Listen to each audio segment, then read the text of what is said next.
Victor Nolan didn't expect to walk a stranger home that night, but when he saw the woman standing alone outside the closed coffee shop, arms crossed tight against the cold and eyes flicking nervously down the dark street, he couldn't just keep walking. "You all right?" he asked, adjusting the strap of the worn backpack slung over his shoulder. His 6-year-old son, Jesse, was asleep at his sister's place for the night, thank God, because this part of town didn't feel great after sundown. The woman turned. Her expression was guarded, but not unkind. "I'm fine. Just waiting for my driver." Victor glanced down the street. "You sure? These blocks get quiet fast. I don't mind walking you wherever just to make sure you're safe." She hesitated, then nodded. "Actually, yeah. That'd be kind of you." They started walking side by side down the cracked sidewalk. She wore a tailored black coat, heels that didn't belong on pavement, and a subtle elegance Victor had only ever seen through department store windows. "I'm Victor," he said. She smiled faintly. "Naomi. Nice to meet you, Naomi. You live around here?" "Farther uptown. I was at a late meeting, and my driver canceled last minute. I figured I could hail a cab, but that didn't go as planned." Victor laughed. "Yeah, this part of the city shuts down early unless you're buying pizza or trouble." "Where uptown?" "Midtown. I work near there." "What do you do?" he asked. Naomi paused. "I run a company. Logistics." He nodded, not pressing. She didn't look like most people who talked about running a company. There was a quiet confidence in her tone, not boastful, just matter of fact. They walked another block in silence before she asked, "What about you?" Victor adjusted his backpack. "I work construction when I can get it. Do deliveries on the side. I've got a kid, so yeah. Do what I can." Naomi looked at him, then really looked. "You have a child?" "Yeah. Jesse. He's 6. Smart as hell. Obsessed with dinosaurs right now." Her lips quirked. "That's sweet." Victor shrugged. "He's my whole world." They reached a busier street, and a yellow cab finally slowed near the curb. Naomi turned to him, her expression unreadable. "I'll be all right from here," she said softly. "Sure. Glad you're safe." As she reached for the cab door, she paused. "Victor?" "Yeah? Thank you. You didn't have to stop for me." He smiled. "Wouldn't have felt right walking past." She looked at him for a moment longer, then got in and disappeared into the night. Naomi Lancaster was used to boardrooms, billion-dollar contracts, and being the only woman in a room full of suits who underestimated her. But she was not used to men like Victor, kind, grounded, with eyes that saw past the surface. She didn't know why she Googled his name the next morning. She couldn't explain why she remembered the little things he said, the way he talked about his son, the way he didn't ask her what car she drove or what she did for fun. She couldn't explain why she rerouted her driver to stop outside that coffee shop again the next week. Victor was sitting on the bench just outside, a bag of groceries at his feet, clearly waiting for the bus. Naomi stepped out of the car before she could think too hard. He looked up, surprised. "Naomi? I figured I owed you a coffee," she said, holding up a takeaway cup. "You saved me from a sketchy walk." He grinned. "I'll never say no to coffee." They sat on the bench, the city moving around them. Naomi asked him questions, real ones. About Jesse, about his work, about how he managed everything on his own. He asked her nothing about her money, her job, or her status. And she loved that. Over the following weeks, it became a quiet ritual. Every Thursday, same time, same bench. Naomi would bring coffee. Victor would bring conversation. She didn't tell him she owned the building behind the coffee shop, or that the company she ran was actually Lancaster Freight, one of the largest logistics corporations in the country. He didn't ask.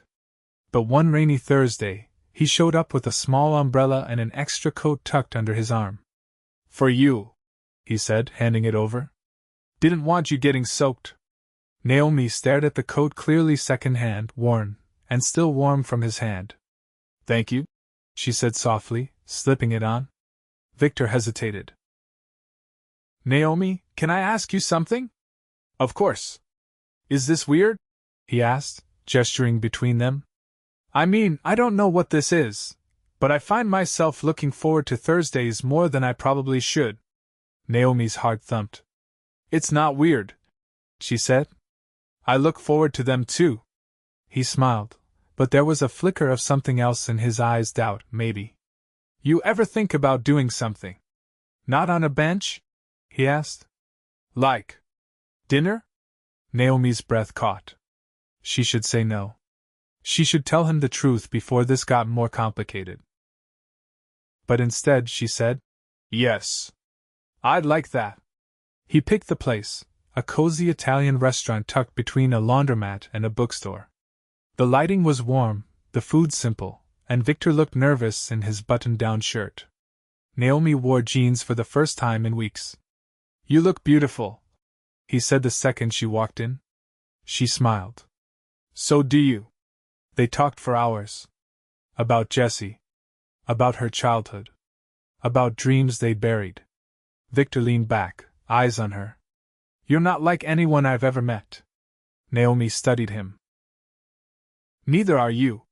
He reached across the table and took her hand. "I know I don't have much to offer you. But I want to be honest. I haven't felt this way in a long time. Maybe ever." Naomi's heart twisted. She had a driver waiting outside. A penthouse uptown. A board meeting at 8 the next morning. But none of that mattered. "I'm falling for you, Victor," she whispered. "Even if this makes no sense." His eyes widened. Then he smiled. "It makes sense to me." And when he walked her back to the car that night, she leaned in and kissed him, soft, lingering, real. Everything in her life had been calculated. But this felt like the first real thing in years. The first time Naomi saw Jessie was by accident. She had taken a car to the edge of the park, intending to walk the last few blocks to clear her head before meeting Victor for dinner. As she passed the playground gate, she paused. There he was, pushing a small boy on a swing, laughing like the world didn't weigh on his shoulders. Jessie's curly hair bounced with each push, his voice rising in excited bursts as he shouted, "Higher, Dad! Higher!" Naomi stood frozen, watching Victor scoop him up and toss him gently over his shoulder. It was a side of him she hadn't seen, carefree, playful, completely absorbed in being a father. She didn't approach them. Not yet. That night over dinner, she waited for Victor to mention it, but he didn't. And something about that made her chest tighten. "Busy day?" she asked, watching him pour water into her glass. "Pretty full," he said, setting the pitcher down. "Had Jessie after school. Took him to the park. He's got this new thing where he narrates his life like he's in a documentary. And now the boy approaches the swing. He is brave. He is daring. It's ridiculous." Naomi laughed before she could stop herself. "That's oddly charming." Victor's eyes warmed. "He's got a big imagination. I just try to keep up." The waiter arrived with their plates, and Naomi shifted, her appetite suddenly dulled by the weight of the question she'd been avoiding. "Victor," she said, laying her fork down, "do you ever think about what you want long term? I mean, beyond just working and parenting?" He tilted his head. "You mean like career goals?" "No," she said carefully. "I mean your life. Relationship-wise. Do you want more?" He leaned back, considering her. "Yeah. I do. I want stability. A real partner. Not someone who expects me to have it all figured out, but someone who'll be in it with me. Someone Jessie can look up to. I don't want to raise him seeing love as something temporary." Naomi looked down at her plate, her appetite gone. She didn't know how to be half of that. She had spent her adult life building empires, not homes. Victor reached across the table again, his hand brushing hers. "You all right?" She nodded quickly. "Yeah. Just I've never done this slowly before. He smiled gently. Then let's not rush. The next week, Naomi invited him to her place, not the penthouse, but a brownstone she kept in a quieter part of the city. She used it rarely, but tonight, it felt like the only place that wouldn't scream who she really was. Victor arrived with a paper bag full of groceries and a sheepish grin. I hope you like homemade curry. It's the one thing Jessie swears I don't mess up. She opened the door wider. As long as it doesn't set the kitchen on fire, I'm open. While he cooked, Naomi leaned against the counter, watching him move with quiet confidence. He didn't ask where her dishes were, he found them. He didn't apologize for the mess he made, he cleaned as he went. There was something grounding about his presence, something that made the walls she'd carefully crafted tremble under the weight of their own emptiness. Why this place? He asked, stirring the pot. It feels different from what I imagined. Naomi hesitated. It's quieter. Less curated. He glanced over his shoulder. Curated? She walked to the table, running her fingers along its edge. My life is usually very ordered. Meetings. Deadlines. Expectations. This house is one of the few places where I don't feel like I'm performing. Victor turned off the burner and set the spoon down. You don't have to perform with me. She met his eyes, and the sincerity in them nearly made her retreat. I'm not used to people seeing me as just Naomi. He stepped closer, not touching her, but close enough that his voice lowered. Then let me. No filters. No edits. She nodded once, unable to find the words.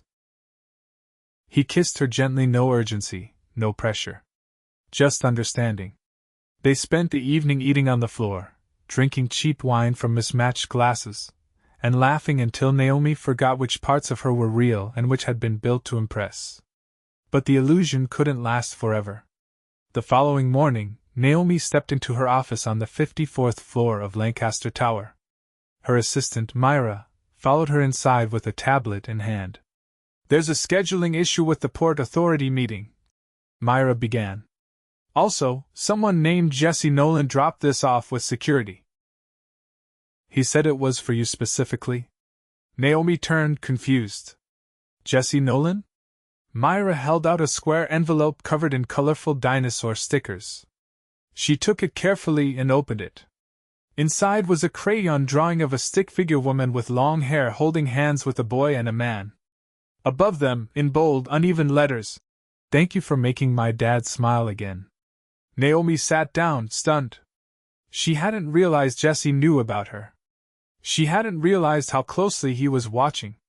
And she hadn't prepared for the ache that bloomed in her chest. Later that evening, she called Victor. Can you and Jesse come over for dinner tomorrow? There was a pause. All three of us? If that's all right. It is, he said. He's been asking if he scared you off. She smiled softly at her reflection in the window. Not even close. The next night, Jessie bounded through her door, arms full of books and questions. Do you have snacks? Are we eating something weird? Can I sit wherever? Did you paint this wall yourself? Victor shook his head, embarrassed. Sorry. He's in full broadcast mode tonight. Naomi knelt beside Jessie, smiling. You can ask me anything. The boy narrowed his eyes. Are you a princess? Victor groaned. Naomi considered. Not quite. But I do run a company. Jessie lit up. Like a boss? Exactly like a boss. He turned to Victor. Dad, she's cooler than you. Victor laughed, and Naomi felt something shift. Dinner was chaotic and loud and nothing like the silent meals she was used to. Jessie dropped a fork, Naomi burned the bread, and Victor told stories that had them both in stitches. And when Jessie eventually passed out on the couch, Victor lifted him gently and whispered, I can take him home. He's not used to falling asleep somewhere new. Naomi touched his arm. Stay. Victor looked at her. Are you sure? She nodded, heart thudding in her chest. I've never been more sure of anything. He didn't say anything, just reached for her hand. In that moment, Naomi realized something terrifying and beautiful. She didn't want to go back to the version of herself who never thought she'd have this. And she wasn't sure she could. Naomi had never been to a school fundraiser before. Not as a guest, not as a donor, never as someone attending because she genuinely wanted to be there. But when Victor mentioned the event at Jessie's school, and how the PTA was scrambling to cover the cost of new art supplies, she'd asked, without hesitation, "Can I come?" Victor blinked at her across the kitchen, where Jessie was busy constructing a spaceship out of cereal boxes. "You want to come to a school fundraiser?" "I do," she said, handing him a spoon.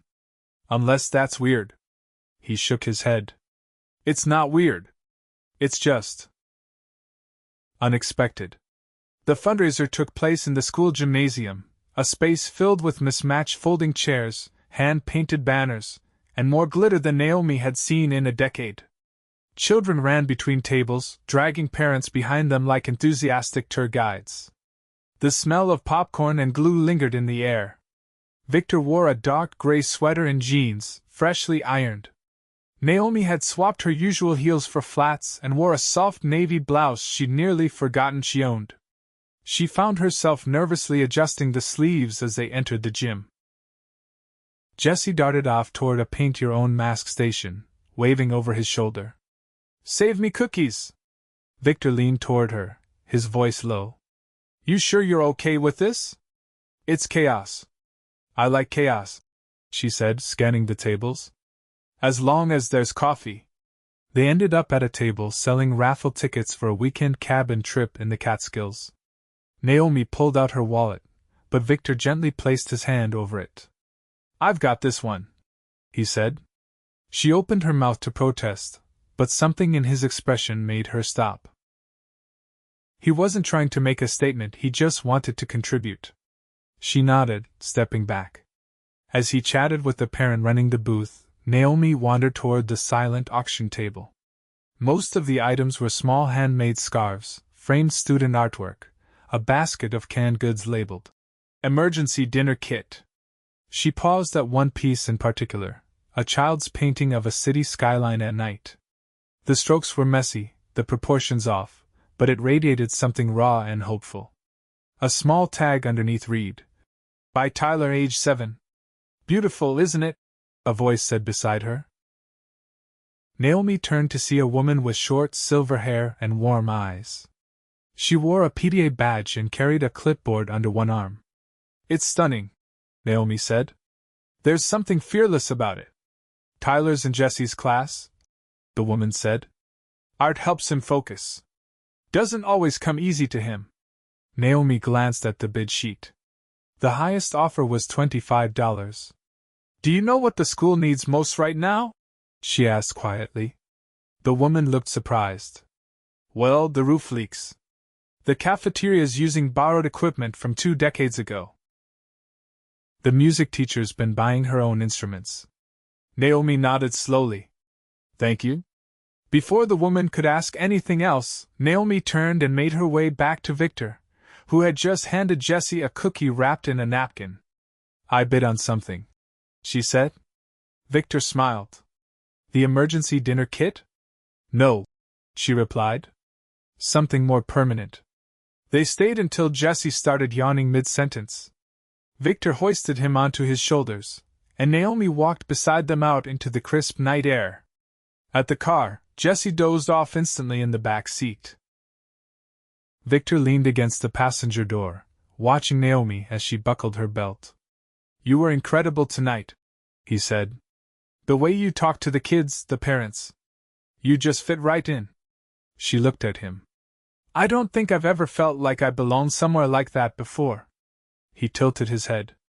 "Why?" "I've always been in rooms where everyone wanted something from me," she said. "Tonight, no one knew me. They just saw someone who cared." Victor reached over and brushed a strand of hair behind her ear. "That's all I've ever seen." She leaned into his touch, her voice barely above a whisper. "I need to tell you something." His hand stilled. "Okay. I haven't been honest about who I am. Not because I didn't want to be, but because I was afraid it would change things. Victor lowered his hand slowly. You're not married, are you? She let out a soft laugh. No. Nothing like that. But I'm not just someone who works in logistics. I'm the CEO of Lancaster Freight. He stared at her for a long moment. The Lancaster Freight? Yes. He exhaled, stepping back. That's a lot. I know, she said quickly. And I should have told you sooner, but I didn't want that title to get in the way of what we were building. Victor walked a few feet away, running a hand through his hair. The silence stretched. Finally, he turned back to her. I don't care about the title. I care that you waited this long to tell me. That you didn't think I could handle the truth. I was scared, she admitted, of losing something real. He folded his arms. I've been honest with you every step of the way. Told you about Jessie, about my life. I didn't hide anything. I wasn't trying to deceive you, she said, her voice tight. I was trying to hold on. For once, I wasn't the CEO. I was just me. Victor was quiet for a moment. Then he nodded slowly. I need time. The words hit harder than she expected. Of course, she said. Take whatever you need. He opened the car door, slid into the driver's seat, and started the engine. Naomi stepped out, watching as the taillights disappeared into the night. That weekend, her assistant handed her a file during a board meeting. At the top was a formal donation request from the school. Attached was a note, scrawled in blue ink. Thank you for seeing us. PDA. Naomi signed the donation form without hesitation, checking the maximum box. Then she circled the line. Preferred anonymity. She didn't want recognition. She just wanted to be seen for the right reasons. That night, her penthouse felt colder than usual. She stood by the window, watching the city blink beneath her, and wondered if maybe, just maybe, she'd finally opened the right door, only to find herself standing alone in the hallway. The knock at her door came just after 9. When she opened it, Victor stood there, Jessie asleep in his arms, his eyes tired but steady. I couldn't sleep, he said. And Jessie asked if he could see you. Naomi stepped aside, letting them in without a word. I'm still trying to process everything, Victor continued, lowering Jessie gently onto the couch. But I realized something. I never cared how much you made, or what you owned. I just needed to know you trusted me enough to share it. Naomi's throat tightened. I do. I always did. Victor looked around the room, then back at her. This place doesn't scare me. What scares me is losing what we had because we weren't brave enough to be honest. She reached for his hand. So where do we go from here? He pulled her in, holding her tightly. We go forward. Together. And for the first time in her life, Naomi didn't feel like she was falling. She felt like she was finally landing where she belonged. The first snow of the season fell the night Naomi invited them back. Victor had called ahead to ask if she'd be willing to help Jessie with a school project on global trade routes.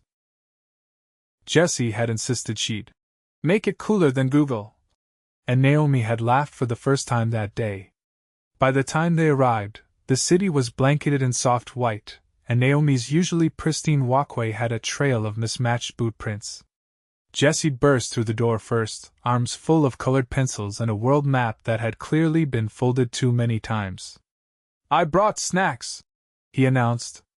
Dad said you probably had fancy ones, but I brought cheese crackers just in case. Victor followed behind, brushing snow from his shoulders. He refused to let me leave them behind. Naomi took the crackers with both hands. Then we'll use them wisely. For academic fuel. They sat up at the kitchen table, spreading out books and markers. Naomi pulled out a globe from the office upstairs, and Jessie's eyes widened like she'd conjured magic. Victor leaned against the counter, watching them work. Naomi traced shipping routes with a red marker, helping Jessie connect ports with string and push pins. By the time they finished, the kitchen looked like a high-budget spy film set. Jessie yawned halfway through labeling South America, and Naomi gently nudged the paper from under his hand. I think our cartographer needs sleep, she whispered. Victor scooped him up, and Jessie mumbled something about pirates before dozing off against his shoulder. Naomi led them to the guest bedroom she'd prepared upstairs, complete with dinosaur sheets she'd found that afternoon.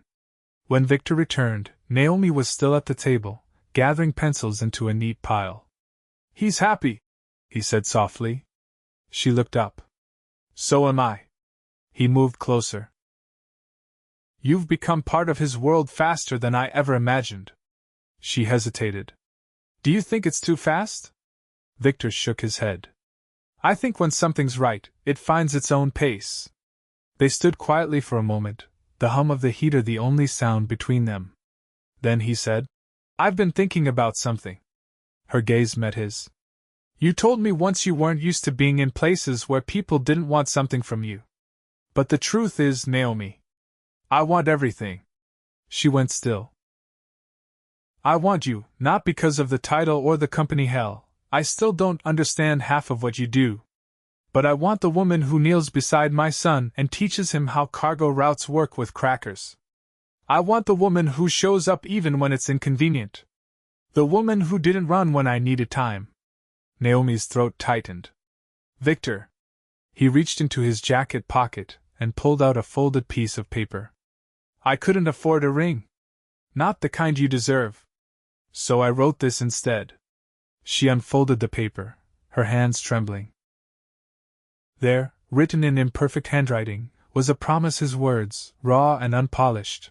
I promise to show up, even when I'm scared. To build something steady, brick by brick. To love you for who you are, not what you have. To protect our peace. To never walk past someone who needs me. Especially you. She pressed it to her chest, eyes filling. This is the most beautiful thing anyone's ever given me. It's all I have, he said quietly. It's everything, she whispered, voice breaking. He stepped forward, resting his forehead against hers. So, what do you say? Want to try forever with a guy who still overcooks pasta and can't name more than 5 countries? She nodded, tears slipping down her cheeks. Yes. 1,000 times yes. They stayed like that, wrapped in the stillness, until the sound of Jessie's sleepy voice filtered down the stairs. Are we moving in with the cool lady? Victor laughed softly. Might be. Naomi wiped her eyes and called back. Only if you bring the crackers. The following week, she brought Victor and Jessie to a private rooftop overlooking the skyline. It wasn't her penthouse. It was a new space, a property she'd bought quietly months ago but hadn't known why. Now she did. She handed Victor a key. There's a school 2 blocks away. Good programs. A nearby park. I thought, maybe we could build something here. He looked around, wind tousling his hair. You mean live here? She nodded. He turned to her. Together? As a family. Jessie ran to the edge of the railing, pointing at a passing blimp. This place is awesome. Can we paint my room green? Victor looked back at her, emotion flickering in his eyes. You're sure? I've never been more sure of anything. They moved in by the end of the month. Naomi scaled back her hours, choosing meetings more carefully. Victor got stable work through a friend of hers quietly, respectfully. He insisted on earning every opportunity. Jessie started writing stories about a superhero dad and his boss lady sidekick who saved the day with spreadsheets and hugs. One night, after dinner, as Jessie played with his toys in the living room, Victor pulled Naomi onto the balcony. The city shimmered around them. He pulled something from his pocket, a small velvet box. This time, there was a ring inside. Simple. Elegant. A single emerald set in gold. I saved for this, he said. No one else helped. I wanted to give you something earned. Naomi's breath caught. You already did. You gave me you. He slid the ring onto her finger, and she kissed him before he could say anything else. Inside, Jessie announced he'd written a wedding speech. It included pirates, tax forms, and the importance of always having snacks. They married in the spring. Nothing extravagant, just a garden, close friends, and Jessie carrying the rings with all the seriousness of a secret agent. Victor built the arbor himself. Naomi walked toward him, not as a CEO hiding her truth, but as a woman finally seen. And when they said their vows, there were no titles, no brands, only two people, who'd found each other on a cold night, under a street lamp, when neither expected to fall in love. But they did. Fully. Completely. Forever. The morning of the art exhibit arrived with the kind of quiet that hinted at something important. Naomi stood in front of the mirror tying a silk scarf around her neck, an unfamiliar gesture. But tonight wasn't about business or press. It was Jessie's big night, and he had insisted she look like someone who could sell paintings with her eyes. She'd promised to do her best. Victor appeared in the doorway, adjusting the cuffs of his blazer. You look like someone who could bankrupt a man with a glance. She turned, raising an eyebrow. That's slightly more intimidating than I was aiming for. He stepped in, slid his arms around her waist.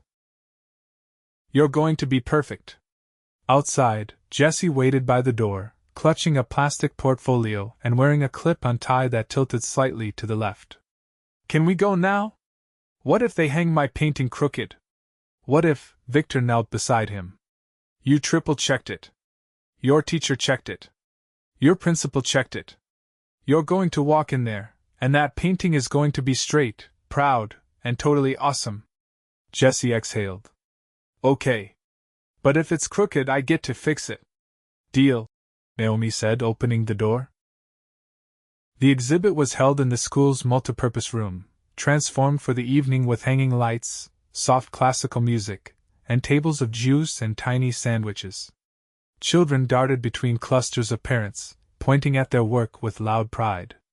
Naomi kept a hand on Jessie's shoulder as he led them to the back wall, where his painting, a city skyline made of layered construction paper and glitter glue, hung beneath a sign labeled Imagination Through a Child's Eyes.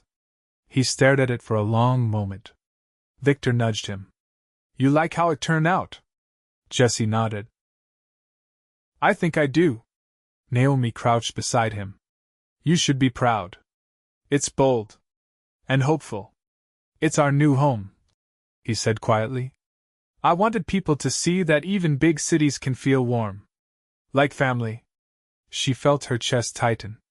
You did that beautifully.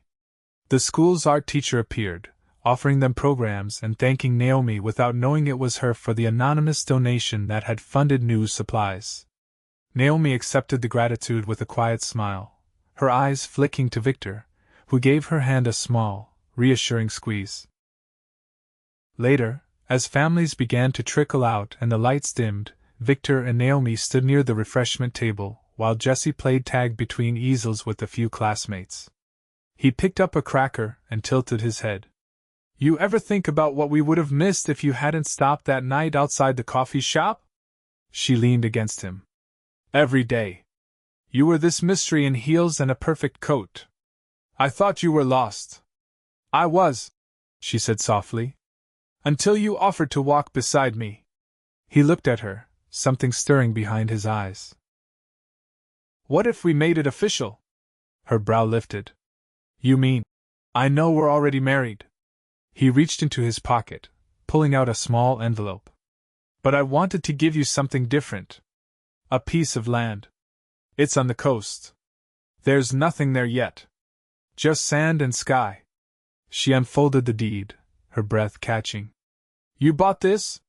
Saved for it. I want us to build something from scratch. A place we can escape to when life gets loud. Somewhere Jessie can grow up chasing waves. Maybe where we retire one day. Together. She looked up at him, eyes glistening.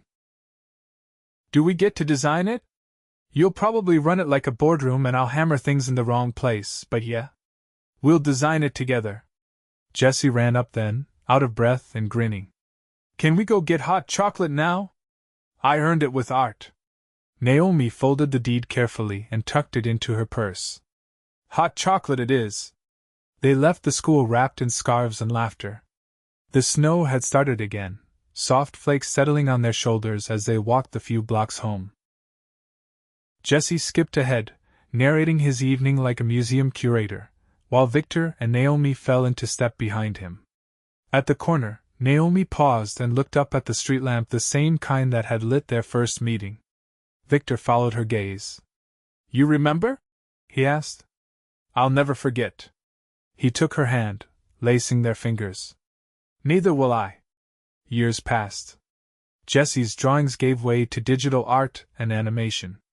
He got taller, funnier, and never outgrew his love for storytelling. He started calling Naomi his second parent, without prompting. She cried the first time he said it. The coastal property became a home. Victor built the frame with his own hands. Naomi designed the interior with warmth and light in mind. Every summer they escaped there, just the three of them. No meetings, no noise. Just family. Victor found steady work managing a small contracting team. He never took a job he couldn't be home for dinner after. Naomi continued to lead Lancaster Freight, but she did it on her own terms now, delegating more, mentoring young women, and shutting down every boardroom that tried to dim her voice. They celebrated 10 years together on the rooftop where he'd first given her the ring. Jesse made them a cake shaped like a globe, with a tiny paper family on top.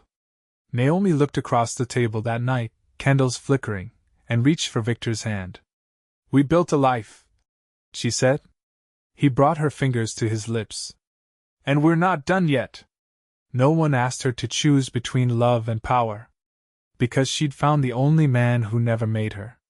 And in Victor, she hadn't just found a partner. She'd found her peace. They never missed a Thursday night. Even years later, when Jesse was away at college, they'd sit on a bench near the coffee shop, share a drink, and remember the night a stranger offered safety and gave her everything instead.